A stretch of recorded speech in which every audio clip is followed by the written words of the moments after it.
Williams veers left, pulls up, looking for the lead, and got it. Jalen Williams, 2 seconds, 1:11, 1:09. Now SGA probing, piercing, spinning, hanging for the lead, and SGA knocks it down. The Thunder finally get the defensive stop, and SGA puts them in front. I'm Kenrich Williams. You're listening to Topic Thunder.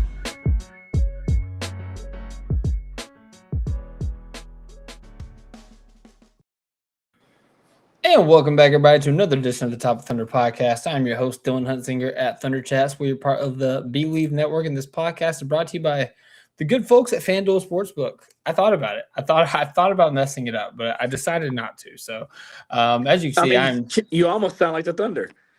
Hey, might as well, something in the air. So, as you can see, I am joined by my compadre, my compatriot, my co-host, Alex Roy. Alex, how you doing, my friend? I am sadly happy. Sadly happy? Happily sad. Oh, okay, fair enough.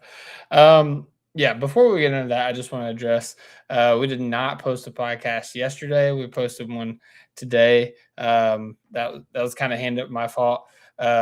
Nova's back in the hospital again, so messed up with my schedule and everything, and so didn't give great notice, wasn't able to get people on, but I'm back home, so, we're kicking the pod out. Nova is fine. Thanks for all those who asked that knew. He does have surgery on Friday, but, he's good. They're just keeping him until his surgery. So, with that being said, talking about the Thunder, Alex, it had the workings of being a really either depressing or a really cathartic podcast. They're early in the second half, and the Thunder were finally able to, kind of turn back the clock. And, I tweeted something out at halftime about, are we going to see a typical 2026 Thunder game, which, I don't know what our record is in 2026. I feel like it's 2-2, something like that. Maybe like 1-2. I think it's 1-2, but, it hasn't felt convincing. It hasn't felt dominant or anything like that. I said, is this going to be another 2026 game, or are we going to turn back the clock and dial into some 2025 energy? And for a while, it really felt like it was going to be a 2026 game. And for most of the team, it was a 2026 game. But at least for Shavonte Gilgeous-Alexander and Chet Holmgren, we dialed some 2025 energy up for those guys. And those guys, I can't say enough, what they did in the fourth quarter and overtime of this game. And I'll leave it at that. We'll talk about it more in depth. But Alex, how did you feel about this game? And what was your state of mind going into it after our first set of back-to-back losses since last season? Well, we had back-to-back losses when it came to San Antonio last month. Yeah. Sorry, I forgot about the Cup game. Sorry about that. It wasn't a Cup game. It was the 23rd and the 25th. Oh, God. Well, see, the Spurs just got me all left up, so continue. Here's the thing, man. Here's the thing, and I'm going to take a wide-angle view at this. Let's put it into perspective. Like you were saying, 2026 version, 2025 version. Let's put it into perspective a little bit as far as before this season, before the torrid start that we did to this season, before the championship last year, this was the kind of game that you looked at and you were like, hey, they found a way to win. They won ugly. They shot themselves in the foot a couple times, but they eventually found a way to win. They willed themselves to win. The guys that needed to step up did step up. Shai Gilgeous-Alexander had 44 points, 46 points. 46. Possibility of him not playing at the beginning of the game because he was questionable with knee bursitis. Chet stepped up big time, especially in the fourth quarter, especially in overtime, with the rebounding, with the shot making, with the putbacks, things like that. And Dub, for as much, stuff as he's getting and as much, focus on the wrist and focus on the recovery from it and him not looking the same and blah, blah, blah, blah, blah. Like I've said with Dub, if you want to come in here and be the ultimate glue piece, you're going to fit right in. And tonight it was 17 points plus, a huge basket in the fourth quarter, late in the fourth quarter was it to tie it? I think it was. Yeah, he tied it up. Yeah, he tied it up, and then Utah went down, hit, Laurie Markkinen hit the putback layup, and then Shea did his thing. But huge shot by him. 17 points, 6 rebounds, 8 assists, just providing everything that the team needed. AJ Mitchell stepping up and being great also. And so Mm-hmm. we found a way to win. And so when you look at this from a perspective of, okay, we didn't let this one slip through our fingers. We found a way to win. We found a way. You look at it and you say, okay, on to the next game. We got a W in this one. It wasn't an L like it's been the last couple of 2 weeks, 2 to 3 weeks. We got a W. We found a way to win. Let's build off of this. Let's go off of this.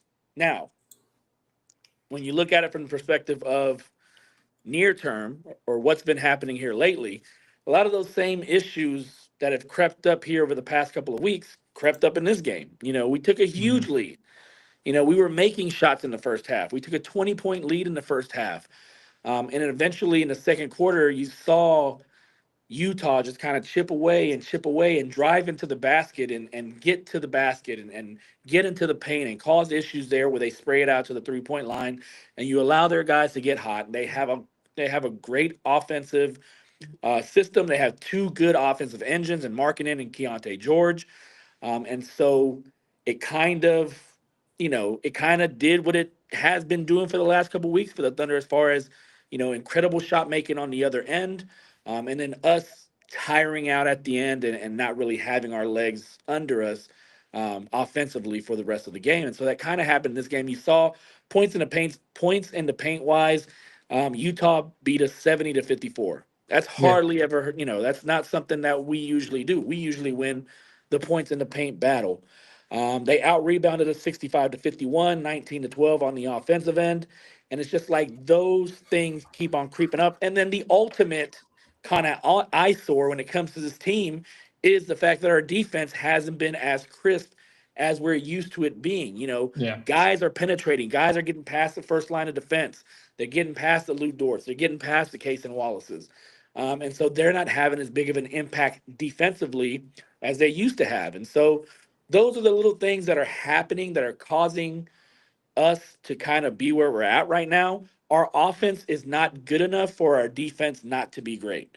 And so ultimately, I think that is the issue that we're having is that our offense, especially our shot making from the perimeter, hasn't been good enough to sustain having a defense that isn't as great as we've seen or isn't as great as it can be. Now, what can that be? Number one, we're tired. Number one. Number two, the schedule isn't really working for us right now as far as giving us any time off. And then number three, we have injuries to key players. Ihart, Jay Will, Caruso in and out of the lineup, playing the Mm-hmm. least amount of minutes he has, up to this point in the season ever in his career since his rookie year. And so you have those different things kind of playing, Isaiah Joe, Aaron Wiggins, not necessarily being as impactful off the bench or being as impactful as they used to be. And so all this is culminating into what we've seen over the past couple of weeks. And so hopefully we start to get our guys back. We start to get, I don't know if a little bit healthier. I don't know if that's the correct word because we're going to be playing basically every other day for the next month. But we got to sustain. We got to find a way to get through it. And I think this team is built to do that. It's going to be rough. It's going to look ugly sometimes. It's not going to look like the 24-1 start. But I think we're going to find a way to win some games and we'll lose some games. I just want to maintain the best record in the league to have home court advantage, especially in the West. Yeah. If Detroit wants to go ahead and kind of do what Cleveland tried to do last year, go right ahead because I think that's going to be a dogfight in the East for them also. But yeah, I want to go ahead and win the West so that way we have home court advantage in the West because I think that is the real gauntlet as opposed to the Eastern Conference team in the finals. So Yeah. We got Kaiser in the chat saying we need to get that pressure to chase the Golden State's record off our backs. I just got I mean it's cooked, brother. We're not getting Golden State's record at this point. I think that monkey jumped off a long time ago. I do think the pressure of the SGA 20-point record I feel it a little bit sometimes. Like I don't know what your opinion is on that, but I just feel like in those games where like he may not have it 100% offensively like he usually does. I feel like he forces the issue a little bit, especially in that third quarter. And sometimes we lose games in that third quarter because our offense becomes stagnant because it's just him. Because he has those 12 minutes in the third quarter, he's gonna use those 12 minutes. But if he's off and like if his scoring is at like 12, 13 in the third quarter, he wants to get those points. So I don't know, what's your thought on that? I don't really see it as too much of an issue. Like I know the past couple games, he's there's been a few games this season where I've seen fans tweeting like, "Oh, this is the end of the 20-point streak." I'm like, guys, like Shea's getting 20, like it's happening. Like Mhm. let's just stop even addressing it. A lot of the times, like I'm fine with Shea just taking over in that third quarter. Like no matter what kind of game he's having, up to that point, because a lot of the times he uses that third quarter as a catalyst, for the rest of the game. Now, sometimes if the rest of the team isn't able to catch rhythm around him and, going into the beginning of the fourth quarter and like the Yeah. lead's too big or whatever, then, that's something else entirely. But in terms of Shea just having that third quarter as not for lack of a better term, the Shea show, because there is some quarters where he does some scoring within the margins. There's some that I wish he would score more. Like I remember, I think it might have even been the Sixers game. I don't even think he took a shot until 5 minutes left or something like that, and he scored Mhm. 12 straight, really quickly. That's the one And where him and AJ kind of went off. yeah, Is it one? yeah, Yeah. yeah. So it comes and goes in spurts with Shea, but I don't feel like he's ever out of a game. Like his one of his worst games of the season looking was the first game of the season against Amon Thompson, the Houston Rockets. It looked like he was off to just an incredibly bad field goal percentage. And I think by the end of it, granted he had overtime, I think by the end of it, he was one or two shots Double. away, double overtime. Yeah. He was one or two shots away from 50% field goal percentage, Yeah. after, the abysmal start. So I don't feel like Shea is fully out of it. And honestly, our offense is so predicated around Shea that if he's not doing that, we don't have a lot of other options to get points, Mhm. especially in the stretch recently where Dubs kind of struggled as a self creator, and we've had to lean so much on AJ. But and I think one of the things that we're still trying to unlock is Shea and AJ on the floor together, because it works, for sure. The numbers back it up that it works, but it feels like even when AJ's on the floor, it turns into some of the most frustrating possessions, even that you see when AJ's not on the floor with Shea. A lot of the times, late in games, you'll see Shea in the game and there's 2 minute stretch he doesn't touch the basketball, his teammates Mhm. don't get him the basketball. And Yeah. I at this point I think I trust AJ more than anybody else on the team outside of Shea, if Shea's on the court and he's chilling in the corner. But I still would like for it to be a more symbiotic relationship, much more like we saw Dub and Shea in the finals. I thought that they mastered playing off of each other in that final series, the last 3-4 games. But we haven't seen that this year because Dub's coming back from injury, and AJ, as awesome as he's been, he's still very new to this team, new to the offense, and they're still trying to figure out all the ways that he can work. Now, I think he's a good enough player, and I think that he's shown that he is the type of guy that can make it work. But so far, it's still some hair pulling out possession. So all that to say, I'm not worried about Shea getting that third quarter. I think that a lot of times we need that third quarter of Shea, to stay in games offensively.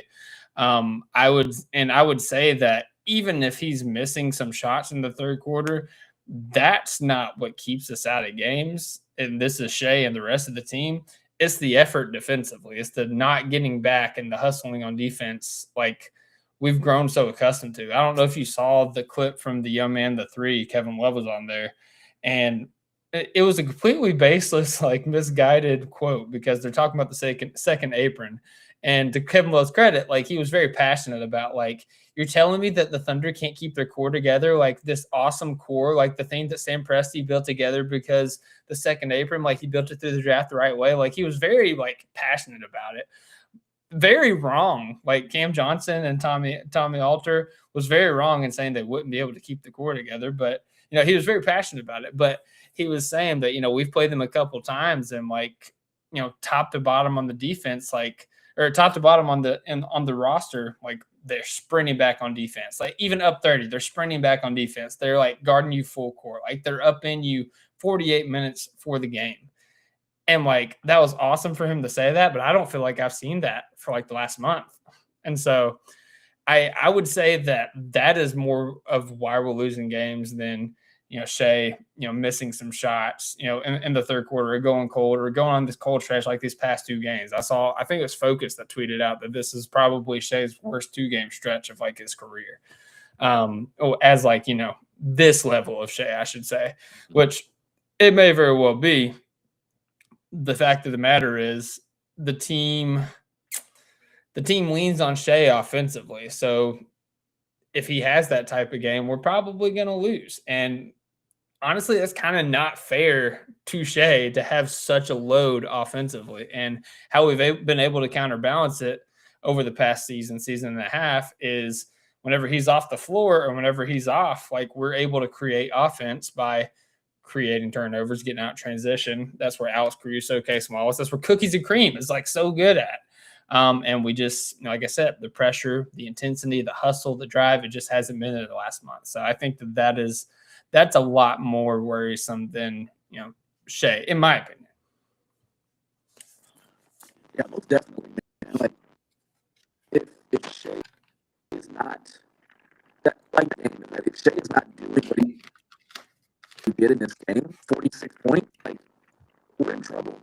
And that's kind of how it's been the last, couple of weeks. We need Shea to go ahead and be Uber MVP Shea. We need him to put up those crazy numbers. And number one, he hasn't been able to. Number two, he's probably tired. Number three, probably has some nagging injuries here and there. Am I transforming? Am I turning into a Decepticon? You sound like a Decepticon. It's all right. Try to join back in. I'll pick back up for a second here. So we've talked a lot about like just grand scheme of like how the Thunder's been playing, and we'll continue to talk about that. I think Cone's going to join us here in a little bit, also around the time Alex has to go. If Alex comes back, I don't know if Alex is going to come back or not. Bowerjack, what the actual crap? That is Decepticon, Alex Bowerjack. Talking about the game tonight. Talking about the performance of the guys. We talk about how Shea has had, again, like theoretically the worst 2-game stretch of his career as like this level of player. And for him to bounce back, just like solo performance wise, like 46.6 rebounds, 6 assists, a steal, a block, 14 and 26 from the field, over 50% shooting, 1 of 8 from threes. Like still the 3-point shooting in this stretch has been a little bit frustrating, especially like in the fourth quarter. It really felt like he was going for that kill shot and he just couldn't connect on it. And we've seen him make that kill shot and we've seen him make it in the biggest moments in the playoffs. So like I want him to keep shooting that. I want him to get reps, like especially in like high pressure moments of taking that shot. But anyways, also 17 and 19 from the free throw line. This is the first time since December 5th that Shea has shot double-digit free throws. And no, Shea's game is not predicated on free throws. It is, he can still get his points. He can still have an impact on the game. He can still be an MVP without having 19 free throws. I'm not asking for 19 free throws, but like the past 4 or 5 games, he's had like 6, 7. I'm sorry, I did it. He's had like 6, 7, 8 free throw attempts. Again, hasn't had double digits since December 5th. Like Shea should at least be getting to the line 10 times a game, just based on his style of play, his aggression, his level of a scorer, of a player in the NBA. He should get to the line 10 times a game. Like he draws contact enough. And even in these stretches in which he's got these single digit free throws, if you're watching the game, he's getting hit Like he's getting grabbed, he's getting pushed, he's people in his landing space. Like, it just happens. But anyways, the fact that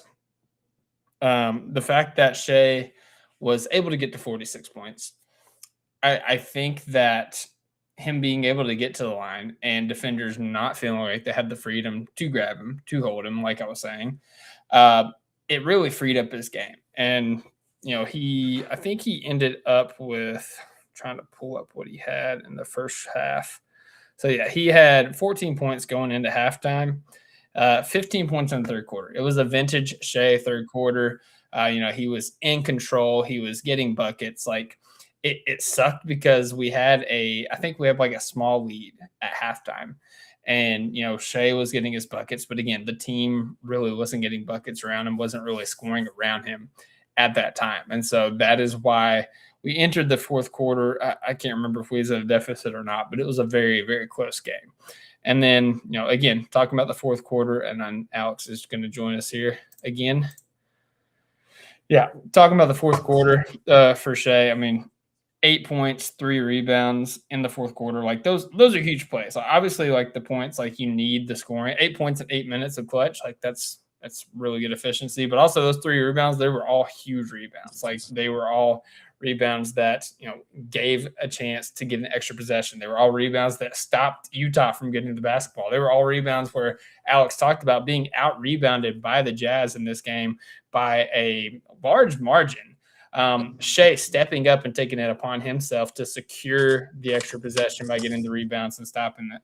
And then, of course, overtime, 9 points in 5 minutes, had 1 rebound, 1 assist. And, 5 of his points were from the stripe. And, you can scream free throw merchant all you want. I don't really care. The fact that he hit all 5 free throws in overtime, first of all, awesome, because he missed 3 free throws in this game, and it was kind of infuriating. But only made 2 field goals in that 5-minute overtime period, but they were early in the game. And what they did was they gave his team some breathing room. Mm-hmm. He was able to get those shots, and it was like, all right, Shea got us here. And also, like, I left out the biggest shot of the game for him. 3 seconds left. As you mentioned, Laurie got that tip shot with 3 seconds left in the game. They got the ball to Shea. He was able to kind of hit the little hezzy at the 3-point line, get past Keontae George, stop, kind of put him in prison, kind of put him in jail like Chris Paul's, famous to do. In that moment, Keontae George, to his credit, was able to contest without fouling, and Shea was able to absorb whatever little contact he had and flip up the shot to go in nothing but net and send the game into overtime.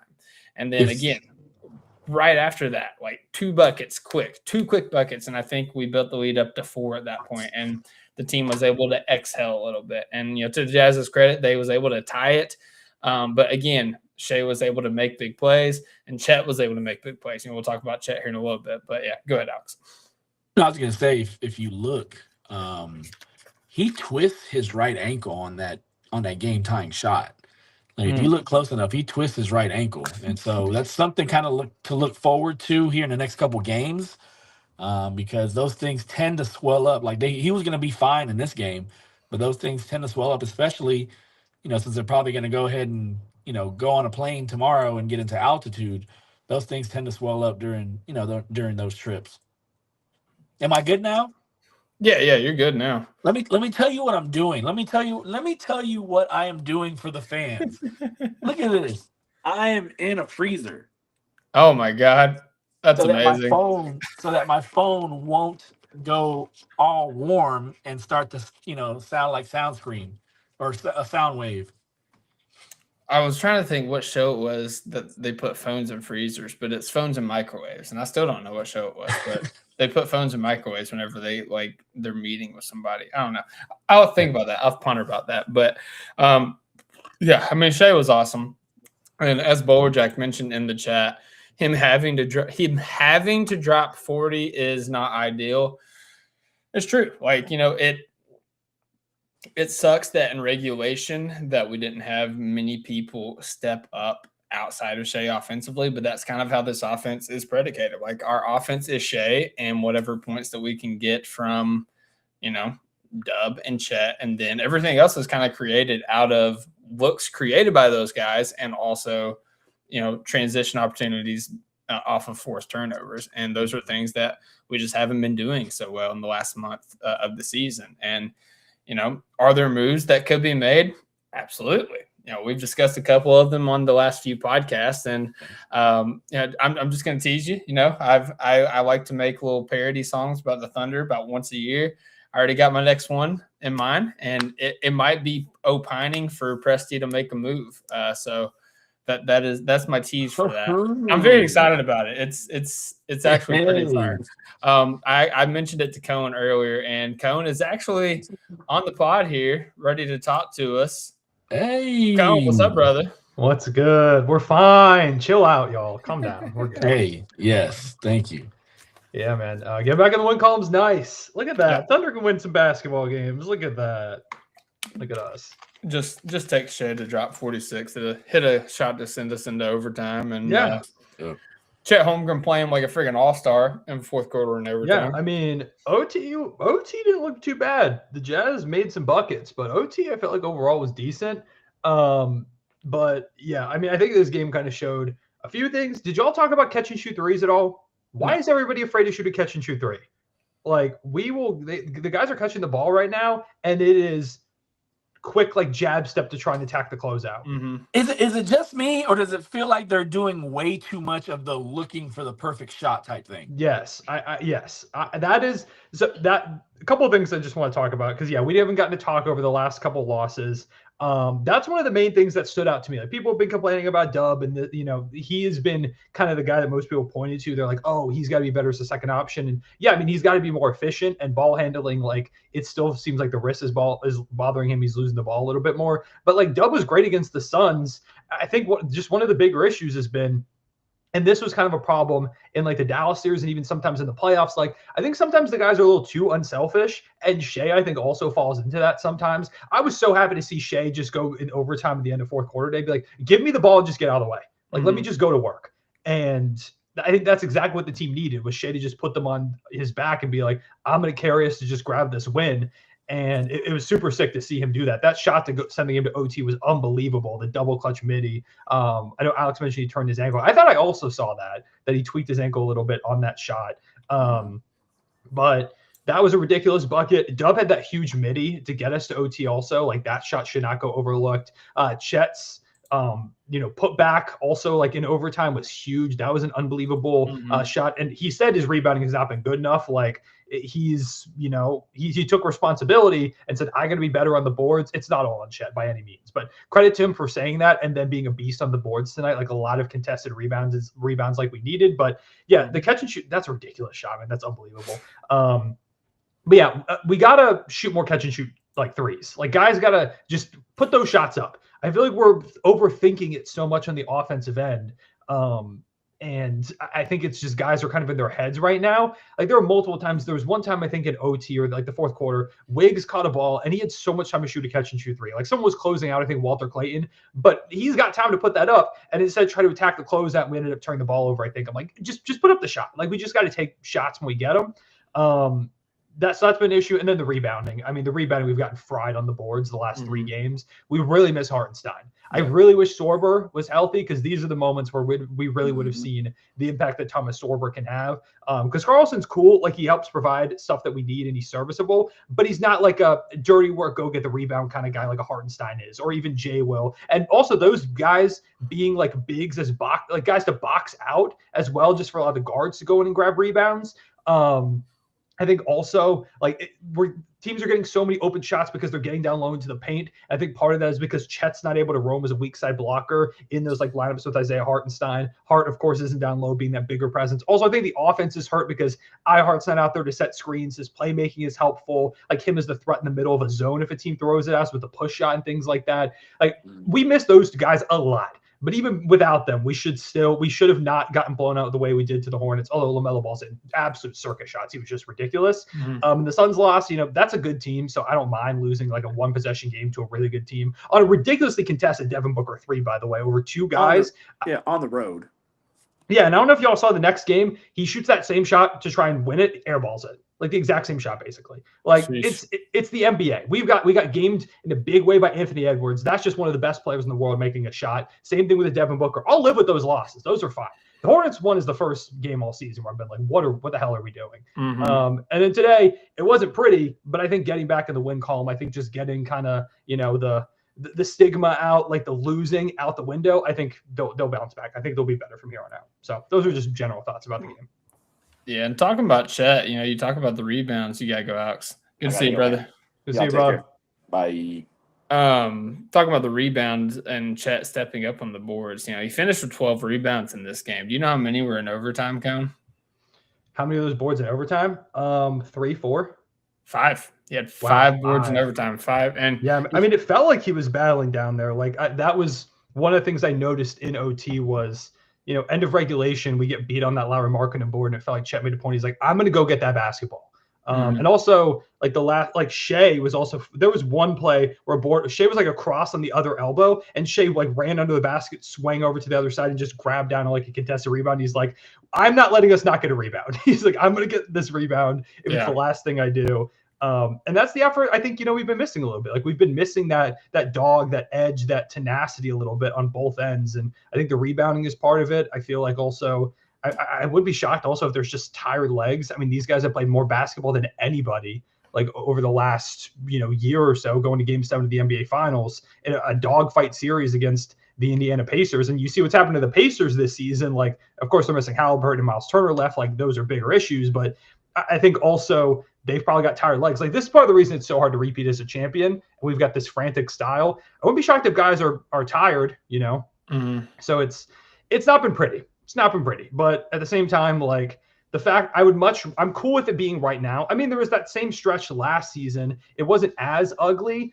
but there was that stretch last season where like we watched that Timberwolves game and then we were like in a dogfight against the Brooklyn Nets. I was at that game up here in New York City, in Brooklyn. And it's like we were down like double digits at half or in the first quarter. They're like shooting the lights out of the ball. And it's like, oh my gosh, it's a zone, the OKC breaker. And then we ended up being fine. So I know it feels like the sky is falling, but we're fine. We're fine. Yeah. Anytime you can get reps that of going against a team that does something that makes you uncomfortable or that you struggle with, it is good in the long run because you need those reps. So whenever a team throws that at you, when it matters the most in the playoffs, you kind of know how to counter that. You know what you need to do to figure that out. So it was that's kind of what I put in my tweet, before I got on the pod. Like, it was a huge clutch win. Like, and people kind of went against that just because it was the Jazz. But first of all, I just want to say I think the Jazz are a better team than the record shows. I think a lot of their losses is a facsimile of Danny Ainge trying to like shadow tank and not give the Thunder their pick. Like Lauri Markkanen has missed a lot of games. Keontae George missed a lot of games. When they're fully healthy rosters out there, they can beat some teams. Like they've beat the Spurs, they beat the Suns, they beat the Rockets. Like they beat the Spurs and Pistons in back-to-back games. Yeah, and I think San Antonio was in San Antonio as well. So yep, it was on the road, and they beat them by double digits in San Antonio. Yeah, so like they are a good team. Like they're a force to be reckoned with. Like they don't need to have their noses turned up at. Like and as we saw, like Keontae George and Lauri Markkanen are like a formidable duo. They're both like Lowry's an all NBA level player. Keontae George is he's not going to make it because it's just a stacked West, but he's an all-star level player. Like what Keontae brings, he's really, really good. If y'all have been watching Keontae this season, and I mean it's the NBA. It's the thing I keep going back to. Why I didn't think we were going to break the wins record was because it's the NBA is more talented than it's ever been, and teams get hot shooting from three, or just you have kind of an off night, and anybody can beat anybody in this league. That's the way it goes. It's the NBA's had the most parity in sports over the last almost like around a decade at this point. We haven't had a repeat champion since 2018, and the Thunder are trying to be the first team to do so. And I mean, no team has gone to even the second round or beyond the second round in quite a few years as the reigning NBA champion. The Nuggets won and then they lost to the Wolves, and the Celtics won and they lost to the Knicks pretty handedly. Like, sure, Jason Tatum goes down, but even then, like, they just outclassed last year. That's a really good Celtics team. It's really, really hard to go back-to-back in the NBA. Even as a team that's young the way the Thunder are, that has Shea, that is this talented, that started the season so dominant, it's hard. And that dominance, like, it takes, sure, we were getting some rest games, but it takes a lot to be that dominant, to put in that kind of effort. And I think it just kind of caught up. Dub, it looked like, I think his quote post game was something along the lines of like, guys that get tired mentally and physically, and I think that's been affecting us over this stretch. I mean, I think you can see it. Like they've looked gassed at times. There's been poor rotations. Guys are getting open in the corner. I think they're just tired and they're kind of worn down. The All-Star break, could it be coming at a better time in around a month or so here?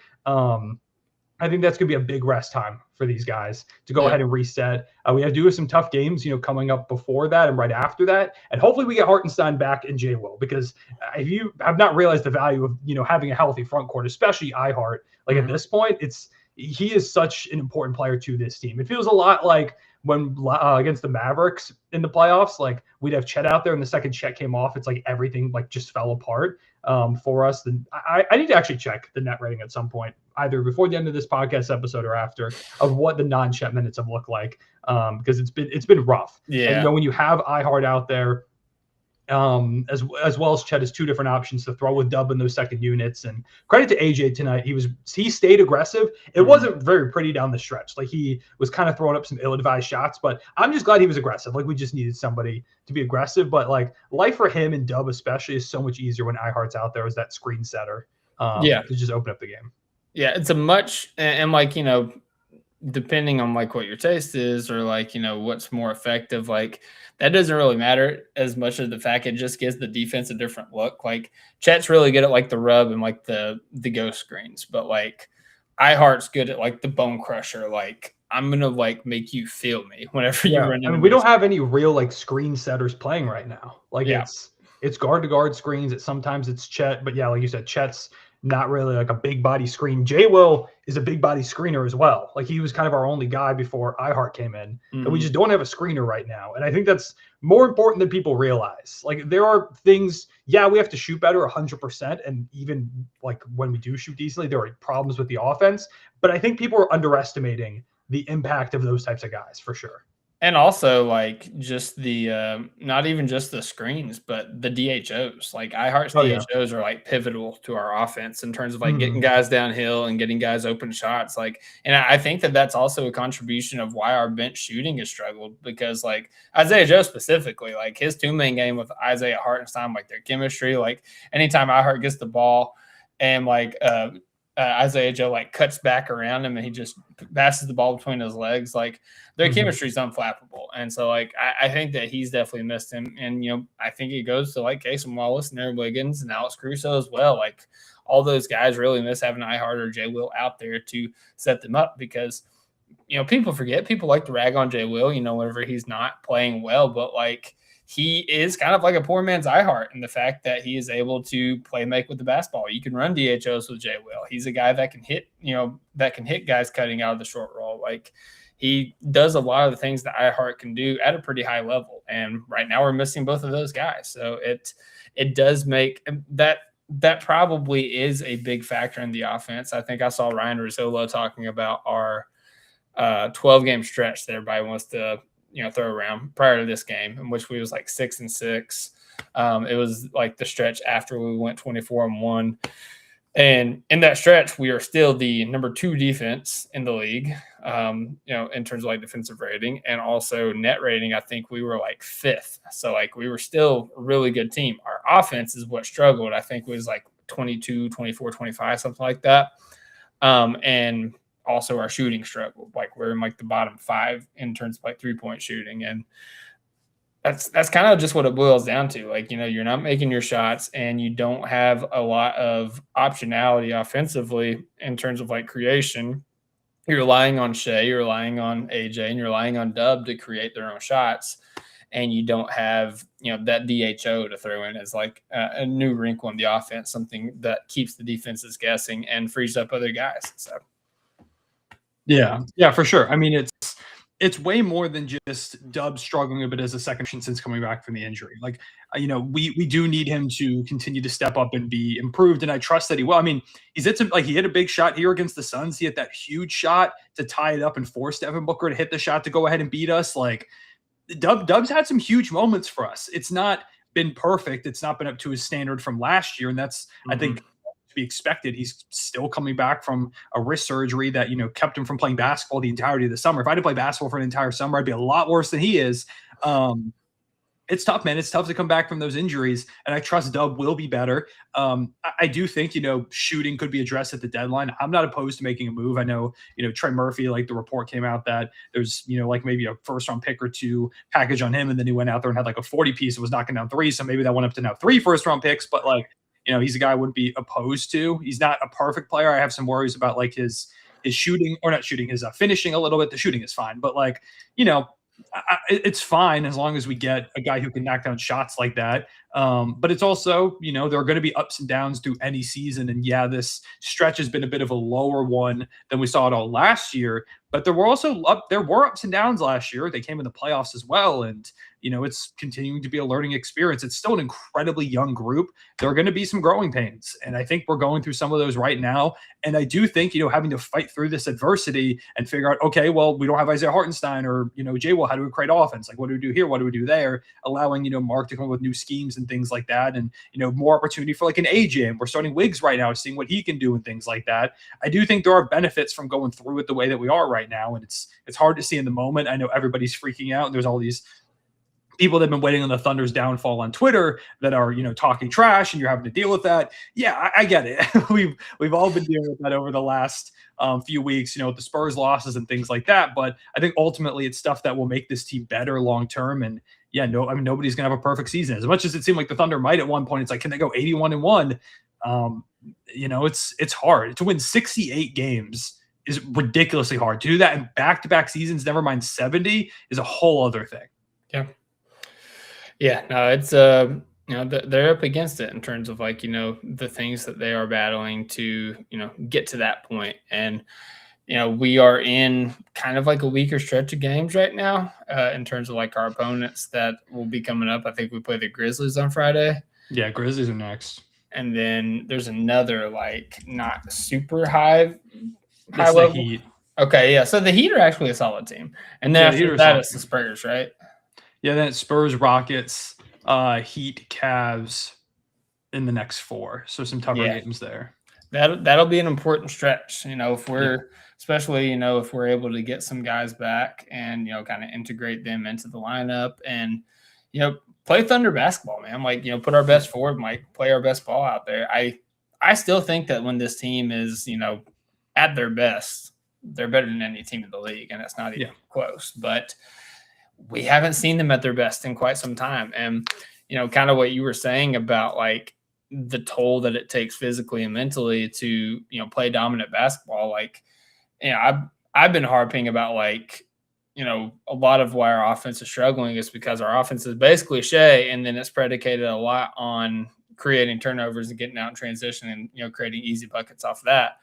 And we were doing a great job of that early in the season, but we kind of let off the gas in the last month. And I don't think people like fully realize because, it's so like recency bias. You're so present minded. Like, all these other guys have played the same amount of games as you have. Like, they're not making excuses. They're not tired. Why are you tired? Type of thing. Like, we played as much as the second highest team did in terms of like games played last year, like going all the way into the finals. We had the least amount of rest as any other team besides the Pacers.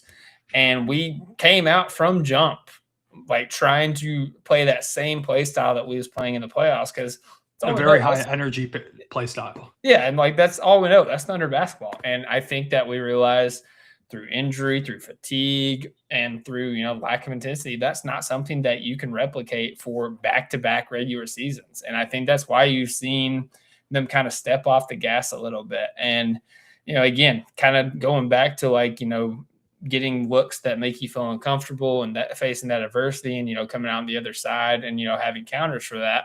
You also have counters for whenever you're not able to create turnovers in transition. That was a big part of, playing against the Pacers. They were a team that didn't turn the basketball over. That was the same thing with Nuggets. They're a team that didn't turn the basketball over. So it's like, when the rubber meets the road, like, how are you going to get points if, Shea is bottled up and Dub is still struggling? Where's the points going to come from? And, this could be a really important stretch for, kind of figuring that out for us. Yeah. Yeah. And I mean, AJ, I think, is a big part of that, Yeah. getting him all these reps and the opportunities. And I'm excited to see what he can do. Jay Will and Ira get healthier, which Jay Will's been out for a long time, by the way. Like, he's got to be coming back soon, I would imagine. Same thing with iHeart. It's been a little bit now. But, yeah, I mean, it's been up and down. But, adversity is going to come through. Again, there's a reason. I think a big reason why the Pacers are struggling the way they are. I mean, they've dealt with so many injuries this season. Obi Toppin's not played basically the whole year. Mathurin, Nembhard have both missed extended periods of time. Everybody's been dealing with so many injuries on that Pacers team. And, we've been dealing with them too. We've been one of the more injured squads in terms of games missed by guys this season, with iHeart missing all this time right now. And then Jay Will missing time and Jada missing the start of the season. Like, we've been going through it as well. And that adds extra miles onto the guys, like, asking Shea to do even more to go ahead and take over for us, or, Hartenstein in the absence of, who started off at like the best. He's playing some of the best basketball his entire career so far this season. And I think that goes forgotten, the impact that he makes, and, how ridiculously efficient Shea was, and he still is, even if it's taken a small step back. Like, Shea had 2 back-to-back bad games. When's the last time we saw Shea have back-to-back, subpar games for himself? It rarely happens. And guess what? He followed up today with an insane game that goes ahead and saves us from a third loss in a row. So, yeah, I mean, it's hard in today's NBA and the NBA in general to be as dominant as we were last season, as we started off this season, everything like that, continuously. And people are going to clown it. People are going to say, is the sky falling on the Thunder, this and that? And they've not been playing up to their standard. And if they play the way that they did against like the Hornets and this game for a majority of it, although I do think in overtime there were some better things, they probably won't go back to back. They'll have to be better, but there's so much time to get better and get healthier. And I think, you have those two things. If you get healthier, especially, and you've got Shea, like, check ball up against any team. And I think they're still going to go ahead and get it done. Yeah, absolutely. And I brought that name up to Alex the other week in terms of like possible trade targets. The Pacers are a team that, not necessarily blowing it up, but, I think, there's some guys that might be coming up on like contract extensions that they might want to move off of, with Howie kind of being out this year, not wanting to, get into paying the tax. Aaron Nesmith's a name I've seen floated around trade talks. How would you feel about getting Aaron Nesmith? I mean, I love Aaron Nesmith. He's been one of my favorite role players in the NBA for a few years now. He was one of those guys that I really liked, even before last season, for a couple years, especially like when they made their run to the NBA Cup final. They went to the final, right? I'm pretty sure they went to the final. Yeah. That was like, I was like, yeah, I love this dude. Like, I'm such a big fan. High energy guy. I think he could be really good in the system, knocks down threes and does that at volume. I'd love to get Aaron Nesmith. I don't know if they're going to trade him. I don't think he's available, but if he is for some reason, he'd be one of my favorite targets on the entire market. I absolutely love Aaron Nesmith's game. Yeah, him, and now also athleticism too would be sick to have. Yeah, and like his defense too. Like he's like he legitimately gave Shea problems in the finals. Like I mean he fights like crazy. I think he fits so well in this frantic system. Man, I got me thinking about Aaron Nesmith in the Thunder uniform, and I'm all hyped. I'm hyped now. I'm just saying. And then of course, like Na would have been like just perfect to have Na on this team. Maybe someday. Let's somehow get involved. 3-team trade, 4-team trade, whatever. AD goes to the Hawks, Porzingis back to Dallas, and we get Na somehow. Yeah, it's like if the Hawks didn't like have this like good record when Trae Young out and Jalen Johnson at the helm, it's like maybe they would have like tried to save money and blow it up, and we could have got him. Don't think it's possible now, especially with Trae Young being moved. Yeah, unfortunately, which. Yeah, it was also, I'm trying to make a Trae video for the YouTube channel and watch the Thunder game at the same time. And there were multiple points in the video where I had my laptop over to the side where I just straight turned my head to look at the game. And I had to put like a picture or a clip or something over that, because I'm like, I can't just be like looking straight over off the camera. But I was just, I was like, I gotta see what's going on. Cause I was recording it like third quarter when there were those ups and downs, and like, they cut into the lead a little bit. I'm like, oh my God, here we go again. So, yeah, no, that's awesome. That's hilarious. Trey Murphy's obviously the name people have been throwing around. I think we talked about Michael Porter Jr. and his contract to be a little bit difficult. There was another name that I had though. Yeah, the contract's tough, but MPJ would be so good on this team. Like the defense isn't really there for him, but he also provides the rebounding. Like, yeah, I mean, if we can get if we're going to make a deal, I'm not team we have to make a trade. I do think a trade would be, like adding some type of volume shooting would be really helpful for this team. I think that is the big lack on the roster right now is we don't really have like, Isaiah Joe will put up a bunch of threes, but he doesn't really play like starter minutes. So if we could grab somebody that could, play starter minutes and gives us some size as a shooter, like Trey Murphy does that, Michael Porter Jr. kind of does that, like guys of that type of mold. But yeah, I mean, obviously, big contract, especially with MPJ.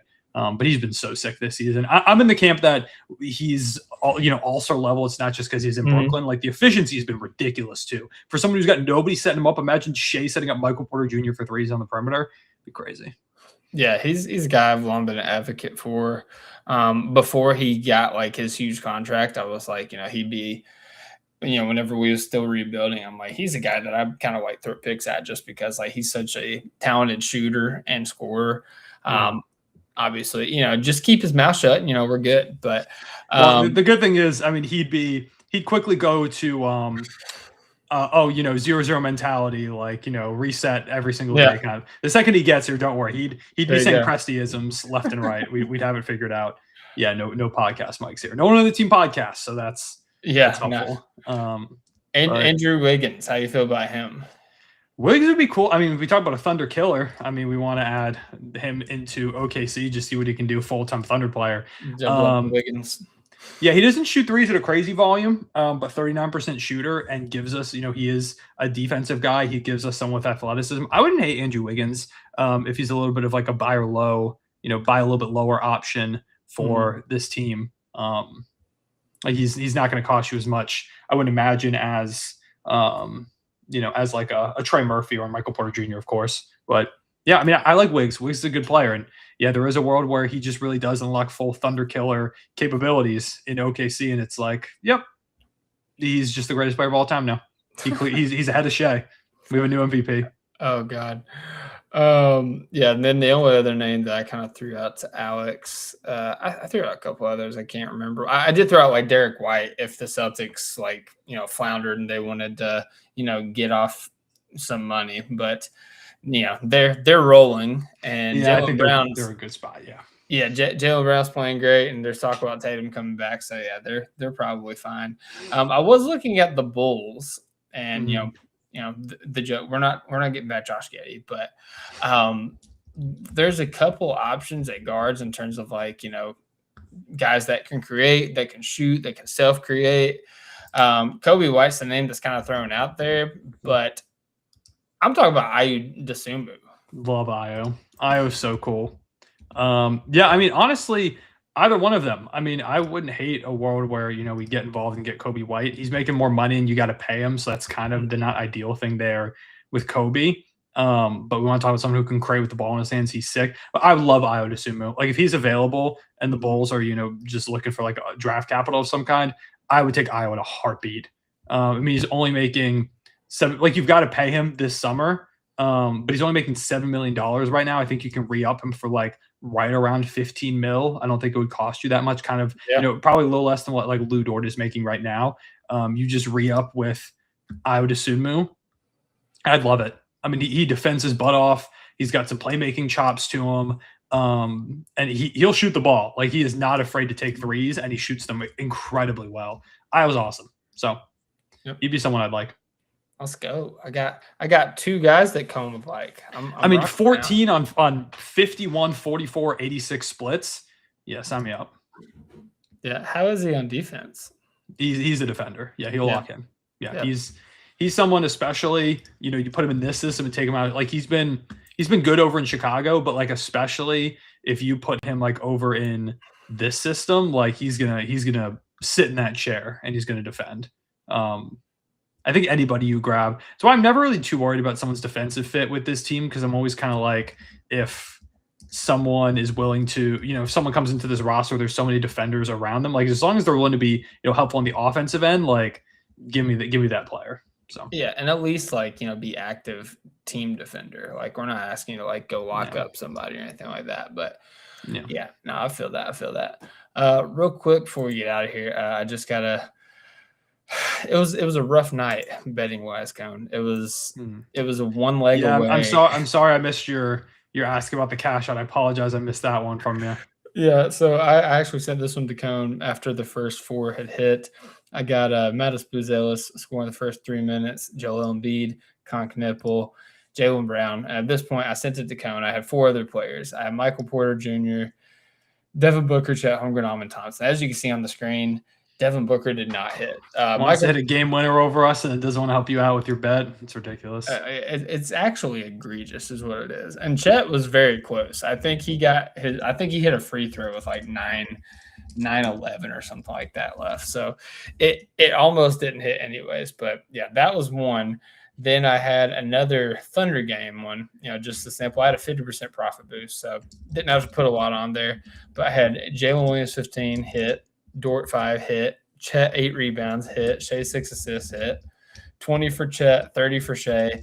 But I took the spread because I thought we was going to go B2A, revenge, like show the world who we are, and we did not. So I quickly realized that wasn't going to work, so I did a halftime bet as well, Count.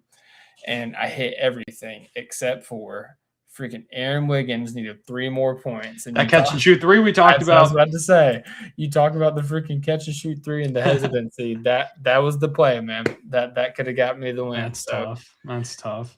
It's a rough day for betting, but hey, if you want to place a bet, you want to make a parlay, you can do so on FanDuel, and hopefully you have better luck than me. Yeah, I mean, back in the win column, at least, it's a good thing with the bet didn't work and we didn't lose, because that would have been a real tough night for you. No, absolutely. I actually pulled up a stat. Do you want to, before you, I hope you haven't looked at it, but just shot in the dark. You want to take a guess at the last time the Thunder lost 3 games in a row? Oh, 3 games in a row.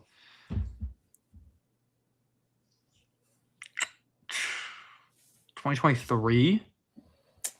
It was more recent than that. Okay. It was 2024. Mm-hmm. Was it when I'm trying to think of the stretch in 2024. So it was probably did we lose 3? We didn't lose 3 in a row when we were no bigs, right? No. I was gonna say I think we went 3-3 over that stretch, but it was like back and forth, wins and losses. Was it like the final?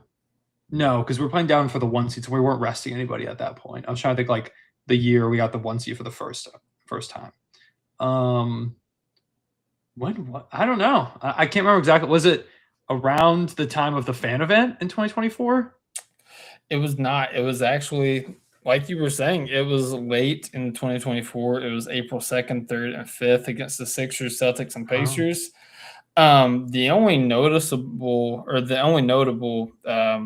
benching that we had was we sat Shea all 3 of those games. That was when that was when he was missing end of the season when he had that injury with the hamstring, I think. Or he might have been I think he came back from it and then we sat him for a few games afterwards. Yeah. Maybe. But that was when his MVP case kind of dwindled because he had that injury and didn't really look like himself, and then we sat him for a little bit. Yeah. Yep, that was the last time we lost 3 games in a row, man. Hey, and guess what? Still the last time. Yep, still the last time. Still the last time that happened. So I was like, because I know we've only lost back-to-back times, in the past 2 seasons, 3 times. Mm-hmm.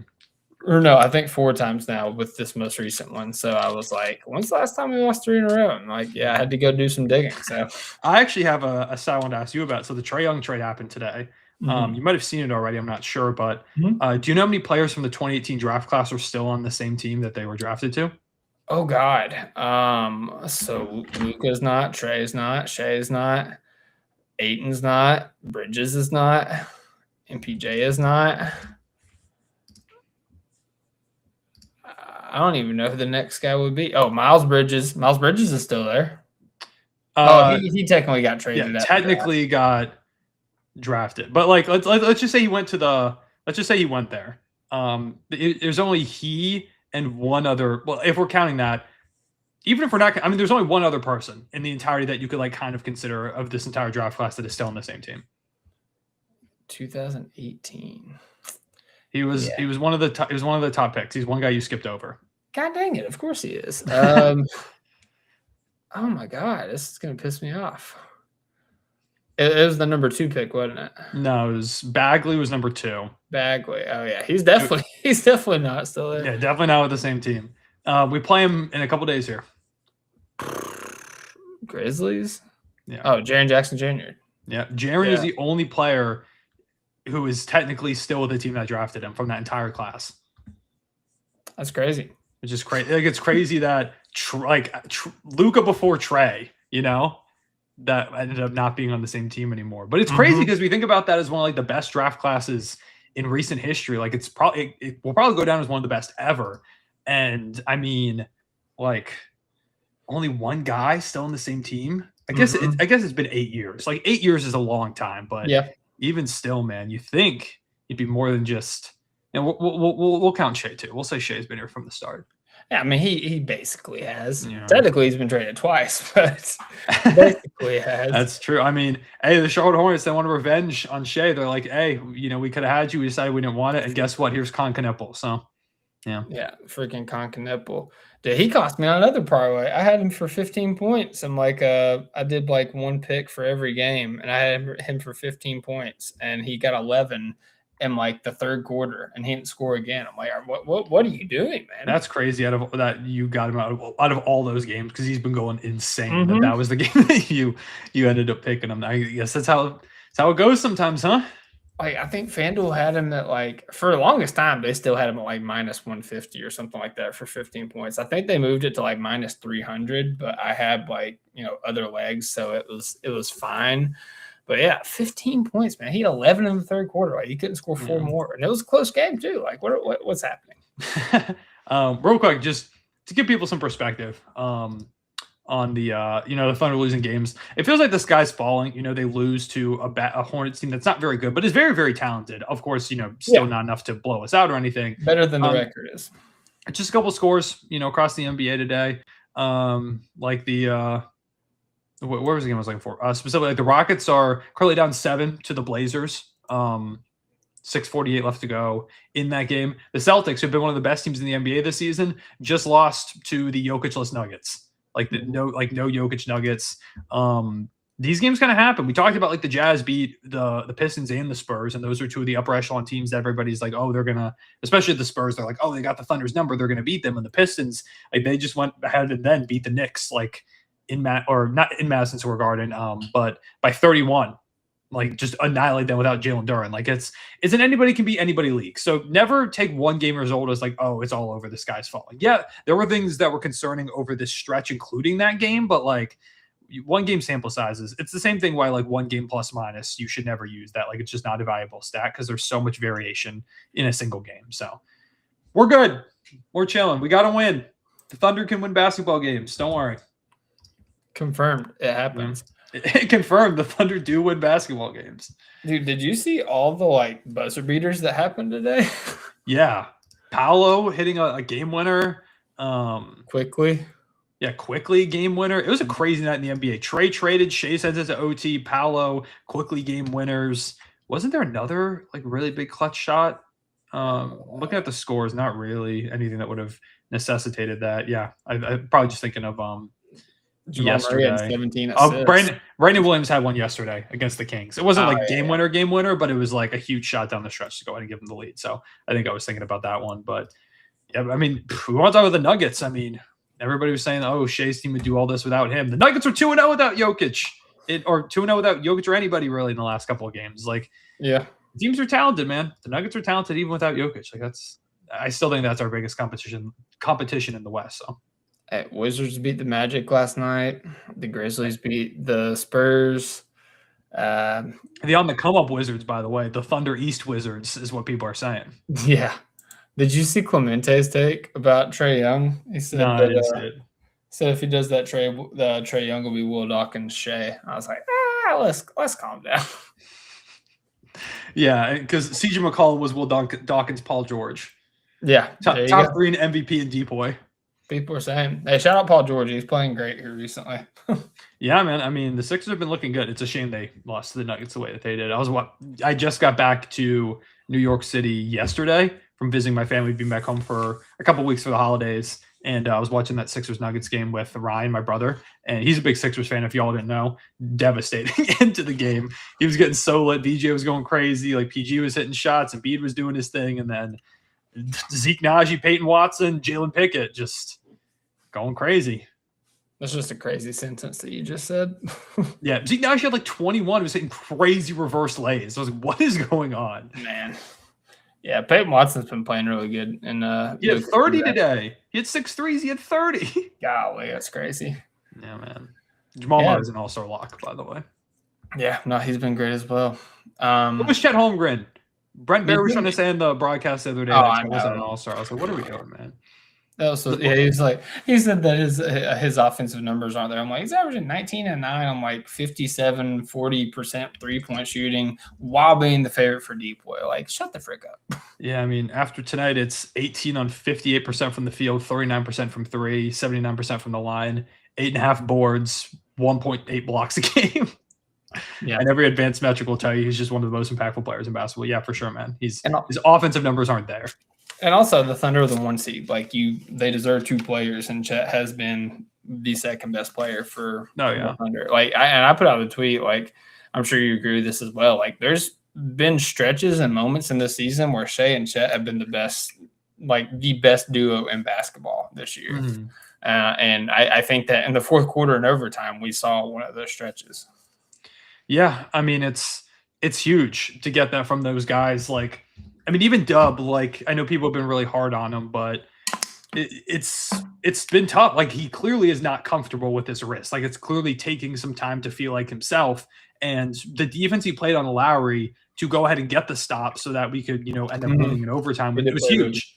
Like that defense was unbelievable. And he still is a really good defender, even if the offense is still coming along. So, and he's a second option who made he was all NBA last year and jumped like a 40 ball in the finals. You got to give him some grace. People got to be patient. I know it's hard because it's like, oh, he's out there. So he's playing. He should be good to go, but he's clearly not good to go. I think people got to go ahead and remember that. Yeah, I mean, you got to look back at Chet last year. Like, Chet was back last year, but he fully, like, you could tell that he wasn't his normal self. So, yeah, hopefully Dub, continues to, turn it around. But I did make the take. I want to hear what you think. AJ Mitchell has been at worst the third best player for the Thunder this season. I think it's between him and iHeart. I think. To be fair, out of mind for iHeart on my part. No, yeah. I mean, I think, I would go iHeart probably, but I think 4 is a pretty good spot for him. I think he's been, especially considering the games missed by Dub, like I do still think he's done a lot great for us.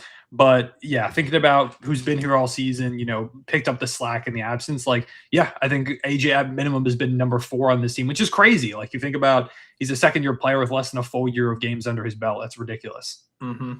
So And I mean, when he's out on the floor, man, he kind of has the keys. They just kind of give him the ball. I'm like, hey, go to work, man. It don't matter if Shea's on the floor. Like, they're like, AJ, go do your thing. Yeah, and tonight it wasn't always super pretty. Like, he took some ill-advised shots down the stretch, but I'm just glad he was aggressive, and I'm glad they put him in those positions. Like, he's earned it. He's earned the right to have the ball in his hands late in games because he's been one of our best shot makers, one of our best guys that generate paint touches, all that kind of stuff. Like, AJ's been so big for us. I think he's earned that. And if, he's going to miss some shots, like, cool. I'm glad AJ is the one taking them, honestly, with the way that the season has been going so far and the clunkiness in the offense. We need a guy who's just going to put his head down and just attack relentlessly and, get his feet in the paint, kick out the shooters. Like, I think AJ earned that, even if it wasn't the prettiest down the stretch. So, yep.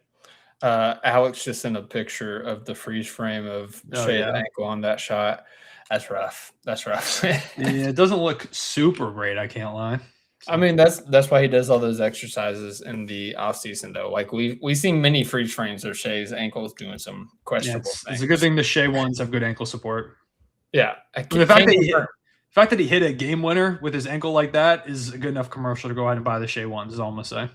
I will say, like, if you tie your shoes too tight, they almost have too good of ankle support, like to the point, like it grips a little bit to the top of the ankle. So wear them a little bit loose, not DeMar DeRozan loose, but wear them a little bit loose. Yeah. See, I haven't hooped in them. I've just worn them as like lifestyle shoes. So I can't support or deny this, but I trust Dylan's assessment of basketball shoes. So Yeah, no, absolutely.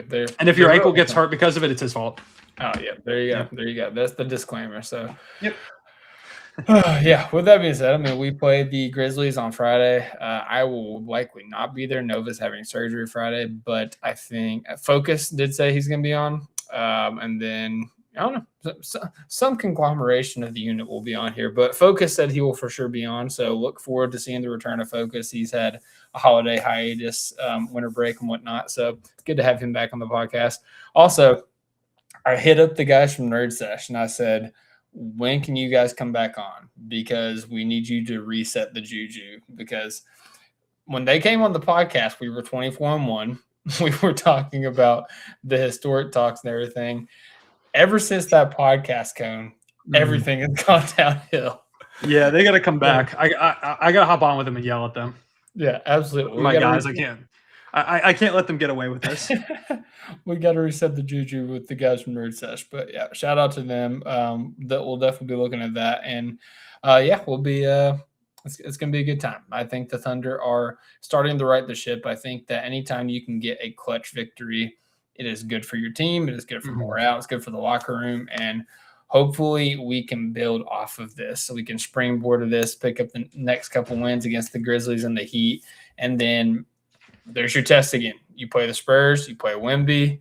Hopefully Chet continues to play like he has been playing and he doesn't shrivel into a prune and, shoot 7 times in a game. Like I hope winning that game. Yeah, I hope Chet's able to take that confidence, take that aggressiveness that he's been playing with since Christmas and carry that into that Spurs game. Like I desperately hope that more than anything else.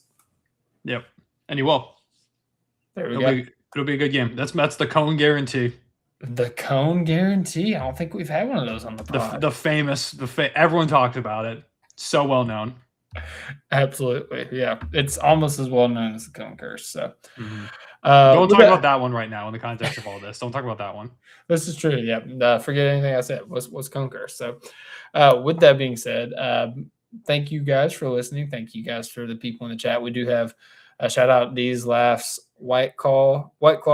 I said salute from Toronto. I don't know if you're still here, man, but salute to you as well. Sorry, I was on a roll whenever I was talking, so I kind of zoned out off the chat.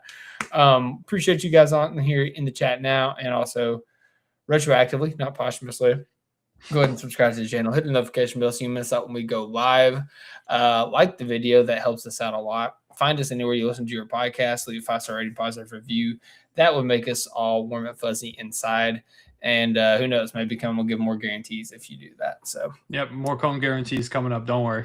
That's a chat's guarantee that Cone will give you Cone guarantees. And I was gonna say it's a Cone guarantee. You beat me to it. There you go. There you go. Oh, there you go. There you go. Leonie Brooks says the Cone guarantee. Everybody knows. The people are saying. The people know. The people are saying. The people are saying it. It's trending on Twitter. Everybody's talking about it. Yeah, it's the next conformity gate. I don't think you know about that yet because you just watched the finale. So no, I don't know. With that being said, hope everybody has a great night. God bless.